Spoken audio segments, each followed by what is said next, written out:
Hello and welcome to your weekly Astro Updates for the week of September 25th through October 1st. We have a lot of very exciting things to talk about today. We're going to be looking at a full moon happening in Aries. And on the same exact day, we have a Venus-Uranus square, which is meant to be an electrifying change agent, something changing with Venus, which has to do with love, relationships, natural health, natural beauty, and Uranus, which is a transpersonal planet that is unpredictable changes. So putting those two things together, we can see that there might be some unpredictable changes in how we relate with each other. Also, I'm going to give you dates for the last 7 of these Venus-Uranus 90-degree angles that might give you some clues into how this is working with you in your personal life, and to also kind of go back into history for the last 7 years and see what was going on at those times. That will give you clues and a thread to follow what this story is for you personally in your life. So let's go ahead and start off with today, which is the 26th. And actually right now at this time, we are having a moon with Saturn at 1 degrees of Pisces. This can be a time where we are really getting serious about our spiritual practices, about our dreams, Pisces things. We may be making something concrete out of something that has been seemingly ethereal, Pisces. The undercurrent of reality and of your beliefs, your spirituality, your dreams. And Saturn in this sign is looking to bring something down to earth, to make it into a solid structure and a form. So maybe you're starting to put meditation on your schedule. Maybe you're starting to put your dream work in your schedule and getting serious about getting your dream journal and a little light by your bed and your whole kit so that you can write down your dreams. Maybe you are taking some of your own spiritual wisdom and putting it into something shareable, because Saturn in Pisces wants to make something evergreen. It wants to make it long lasting and something that can build and be of some sort of service for the next 7 generations, which is what Saturn is all about. So we have that today. On the 27th, we have Moon in Pisces making an opposition with Virgo, which oppositions give us an opportunity to face something that seems polar opposite. So between Virgo, where Mercury is, and Pisces, where the moon will be on the 27th, there can be some need for understanding of those ethereal things. So again, this really makes me think of Mercury ruling the mind and the thoughts and cognition, being in that opposition with the moon, saying that we need a practical structure, a strategic plan. We need something that is going to be this is very schedule oriented with this Mercury in Virgo. So definitely on the 27th, which is a Wednesday, you might want to look at your calendar. I'm surrounded in calendars right now. I've got this one here and this one here. So you might want to sit down with your calendar and get really strategic about planning in your self-care, your rituals, when you're all the Pisces things where the moon is going to be. So definitely take some time to sit with your schedule and write in a bath or write in a day trip to a body of water if you have that available to you before we get into the colder times.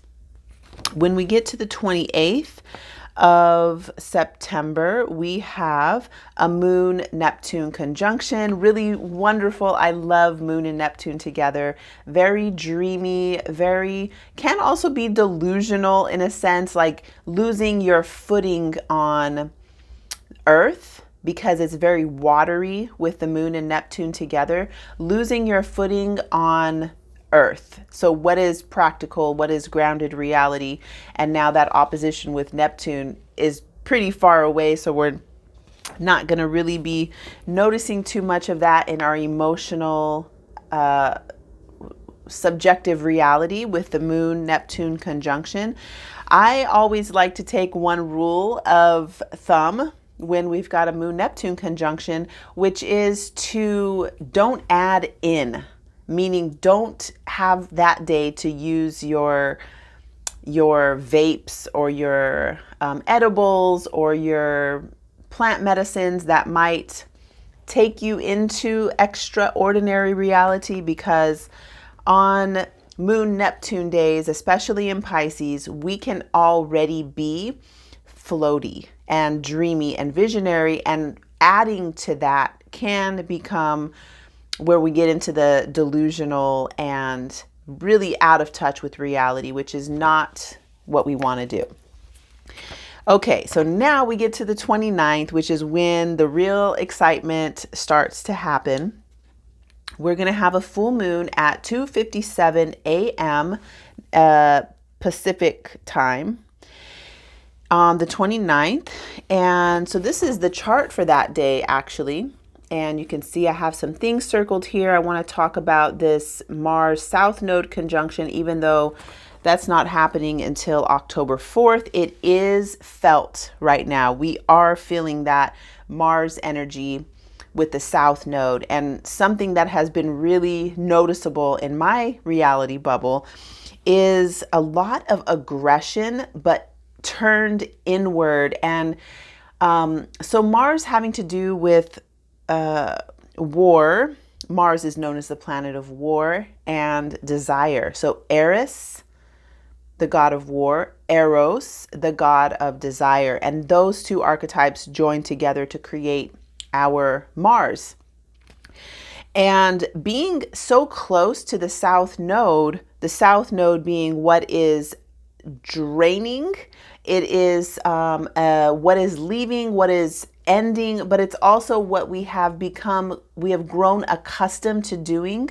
So when we have a Mars South Node conjunction, a lot of our habits, patterns, and conditioning around masculinity and how we run our masculine energy can become very, it's like our old habits and patterns and addictions can come out with the way that we have used our masculine force, aggression, anger, all of those Mars words. Also desire, passion, motivation. We may feel tired. We may see some toxic traits coming out in this next week with the way we run masculine energy and with the way we assert ourselves. So we might think we're being assertive and be coming off as totally aggressive. So that's one thing that we want to be looking out for that. And another reason we want to be looking out for that is that when we have that full moon lunar eclipse on the 14th of October, it will be at this 21 degree point, right where Mars is now. So whatever is taking place over this next week will be brought back at the time of that eclipse, when we have the eclipse right on that 21 degree point of Libra.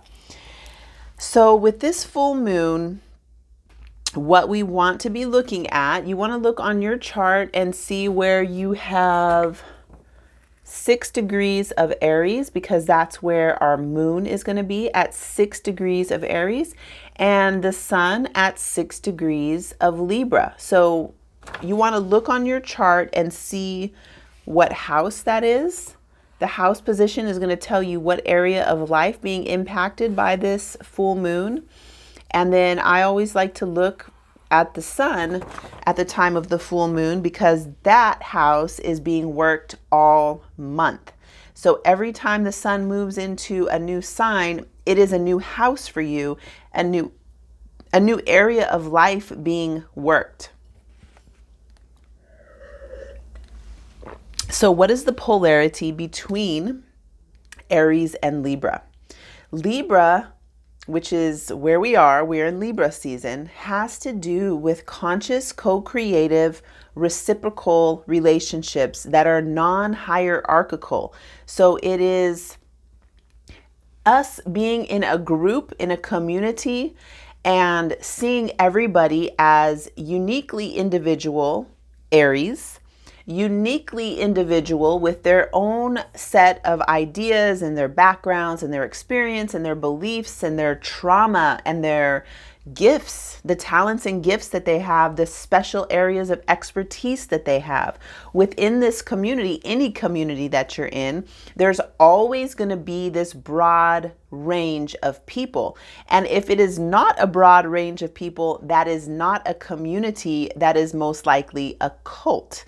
So we want to be able to know the difference between being in a diverse community and being in a clique where everybody is just thinking the same exact things and they all have the same group mind. That's not a community. That is a clique or a cult or something else. It's not a community. Okay, so a community is a broad range of people who don't necessarily have the same backgrounds. They can be from completely different countries at this time in history.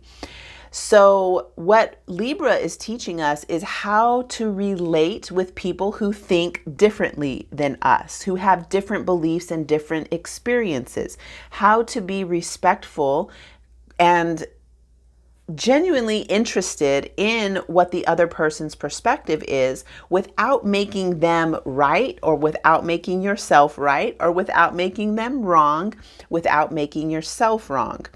So it is co-creative relationships. That's what Libra season is teaching us. Now, with the moon in Aries at 6 degrees, I'm getting a little bit of a headache from having my hair up. Oh, okay. So with the moon at 6 degrees of Aries, this is going to be the moon. Okay, so first of all, what is moon? The moon is our emotional set point, emotional reality, our inner world, the inner workings of our subjective reality.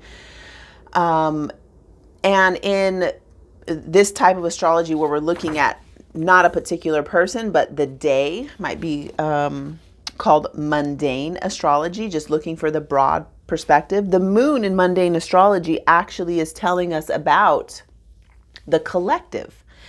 And so the collective mood with the moon in Aries is going to be heated. It is going to be more aggressive and more assertive.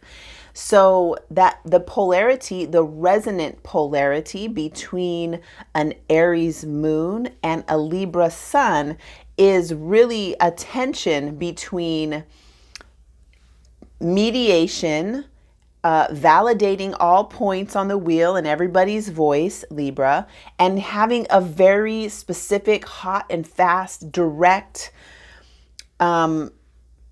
emotional response to anything, because Aries is just very fast, very quick, doesn't think. It doesn't think. It just spontaneously takes action. So can be a tricky time, especially with what we have going on between the planet Uranus at 22 degrees of Taurus and Venus, who is over here at 22 degrees of Leo. So as I mentioned briefly in the beginning of the video, Venus has to do with our natural health, natural beauty, the way we attract and allure things to us. I use the phrase of Venus gemstone. That does happen to be my Instagram name. And yeah, I definitely didn't anyway, Venus gemstone is a crystalline structure within your field that is coated with the belief. You can call it, it's coated with a belief or a pattern of what you believe your worth is, what you value. And then as you're going about your life through the world, things are attracted to that crystalline template of what says, this is what I value, this is what I believe my worth to be.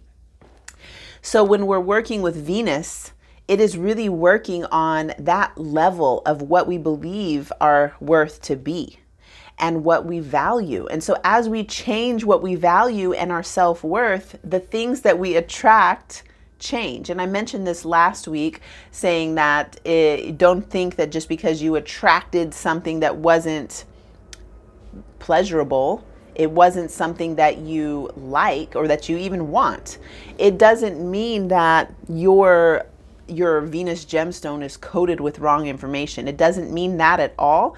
It can mean something about, check in with what you believe your value and worth to be, but also, and more importantly, I feel like it is an opportunity to express and say it out loud in a loving way that, no, this situation is not what I want. Would you be willing to make these adaptations so we can continue to relate? Or if you can't continue to relate, or if it's just a completely, all the red flags and it's a complete no, that you don't try to bend your values to meet the situation. So that, another thing, because Uranus has to do with sudden shock, sudden changes. Uranus is known as similar to Prometheus, who stole fire from the gods to bring fire to humanity, to help them evolve, to become better, to become greater. This is like kind of a double-edged sword, because Uranus in that Promethean story was unable to leave good enough alone and wanted to improve in an idealistic way. So it's this temptation to make progress and to really push for it. And so with Uranus in a challenging alignment like this with Venus, there may be an area where we're looking like, this isn't good enough for me, I need something better, and just being too irritated and frustrated and not willing or giving yourself enough time to really look at what are the possibilities and how can we maybe change the way we're communicating with each other to give this a chance, or to see what we can adapt. I am not in the group of people who just say, throw people away and just, if they're not serving you anymore, or they're not, I don't know how this saying goes, but I am not in that group of people. I really believe that it's a blessing to have a human interaction. And to me, it's like, okay, let me ride my edge, and maybe they want to ride their edge too, and we're going to figure out what this is and how we can stay in some type of conscious co-creative relationship. So that is an opportunity to find where those edges are. 90-degree angles cause friction and irritation, not to throw everything away, but to get us to work and to try some different things. So let's go over the dates. The first one that we had with a Venus in this challenging alignment to Uranus was at 1 degree of Leo, and that would be, this is my dream journal, by the way. This is my little light, so definitely get one of these. This is so in the middle of the night you can turn on your lamp and write down your dreams. Okay, anyway, I really care a lot about dream journals. So that first one would have been at 1 degrees of Leo, and that was 2018. And then 2019, it would be at 6 degrees Leo. So what you want to be doing while I'm giving you these dates, write them down, definitely. And then you want to look at your chart and see what planets you have going through these degree points, because over the year since 2018, this square angle has happened every single year. And so you can go back and look at what was happening, look in your Google Photos or in your email, see what was happening in your life, and kind of tie the thread together and see what is really moving for you in that go big or go home in regards to what you value and what you believe your worth is, and relationship, especially in relationship with other people, with your pleasure, your luxury, because Taurus, Uranus and Taurus, your quality of life, really, with Uranus and Taurus. So 2019 was at 6 degrees Leo. 2020 was at 10 degrees Leo. Okay, when I say 10 degrees Leo, it's also, the square is between Venus and Uranus. So it's 10 degrees Leo and also 10 degrees Taurus. So you want to look at both of those things. I'm focusing on the Venus part of it, but it would be good to focus on both, because wherever Uranus has been, in Taurus, like your house of Taurus has been radically redone, because Uranus going through Taurus is really on a global level changing the Taurian topics. So in your own personal life, this has been radical awakenings and massive, unpredictable, you could never have predicted this was going to happen kind of changes. An example I can give you is that I have been doing the healing arts as forever, like my only job that I've ever had. And Uranus going through my first house has radically changed my relationship with my work, how I look. I feel like I look so much different. I'm studying midwifery now, and I would have never thought, oh, I never had the idea I'm going to be a midwife someday. I'd never thought that. And I've been super heavily into herbal studies. So now the vision I have of myself in the future is completely different of anything I could have ever imagined. So whatever house you have, Taurus is my first house. So that example will help make more sense. If it's in the first house, changing how I look, changing my personal identity. So look at what house Taurus is for you as we're going through these dates and kind of put the pieces together. So we left off at 2020, 10 degrees Leo. That would also be 10 degrees Taurus. And then we have 2021. That would be at 14 degrees Leo, 14 degrees Taurus. Think back to your life, 2021, what was going on. Then we have 2022, and that would have been 12 degrees Leo, 12 degrees of Taurus. This year, it's at 22 degrees. So 2023, we have Venus at 22 degrees Leo, Uranus at 22 degrees of Taurus. So again, look at your chart. And then 2024 will be the last one. And that will be at 26 degrees of Leo, 26 degrees of Taurus. The grand finale of what all of these square angles have been about is going to happen around that time frame. So the icing on the cake, the topping, the final go big or go home moment where, there's some huge awakening of your inner codes, your inner Venus gemstone coding coming all the way out and becoming like the roar of the lioness with Venus in Leo. So look at what house Leo is for you on your chart to kind of get clarity around what some of those topics might be. So that's really the big thing this week, the 29th. So then when we get to the 30th, we have, Mercury finally out of the shadow phase, and that will be 21 degrees of Virgo. And it's going to also be that same day, the 30th, and in the evening hours, making a trine to Uranus. So after Venus has gone through the final, and I say final because we did have three other, because Venus has been retrograding in whatever house you have Leo in. Venus has been retrograding there and has spent 4 months in the sign of Leo. And so there has been three other Venus Uranus squares. So this summer, starting in June, there's something that has been irritated and, stirring up in you about something about your relationships and your values and who you're in relationship with and what relationship means to you. And some awakening happening with that.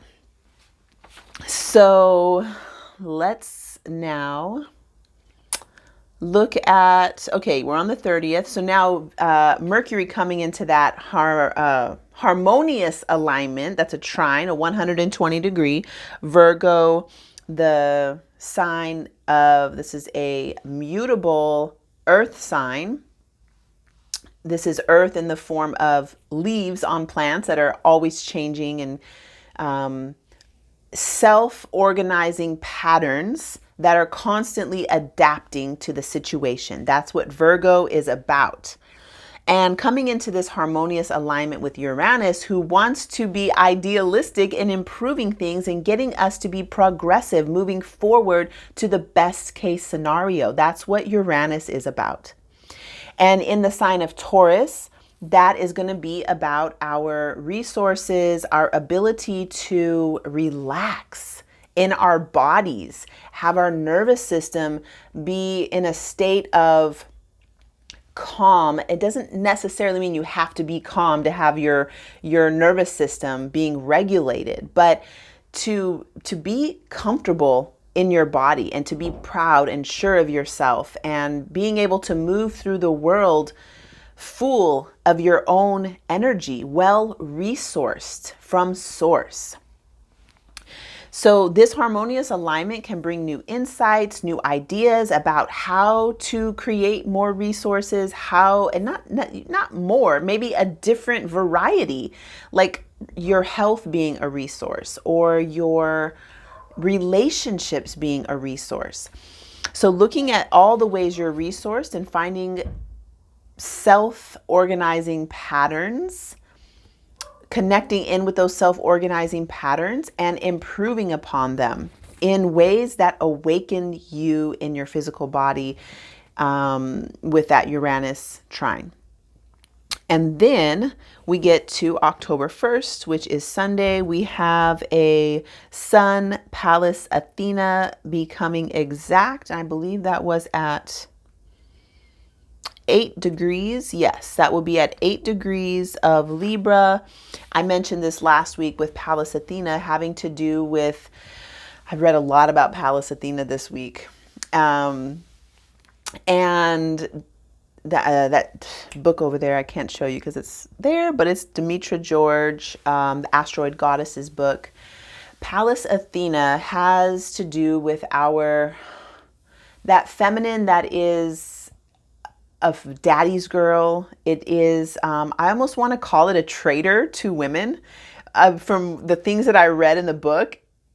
And that's, that's just fresh on my mind. But Pallas Athena is also wisdom and strategy and the ability to think ahead and to make plans that are strategic and very powerful, because it has that, again, I'm going to use the word self-organizing pattern. So being able to tune into that self-organizing pattern and think 10 steps ahead, looking at what is coming on the horizon, something that I love to use astrology for, because it gives us an idea about where we're going by looking at where we've been and coming up with some plans of action. So making sure that we've got our ducks in a row, whatever that means for you.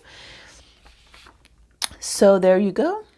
That is the astrology of the week. Please come back next week. I will have another reading for you, and you can come on to my Instagram page, which is Venus Gemstone. I also have a free Telegram group where I read astrology every single day and we interact and ask questions. You can learn a lot from there. The link is down below. Thank you so much, and I look forward to connecting with you again soon.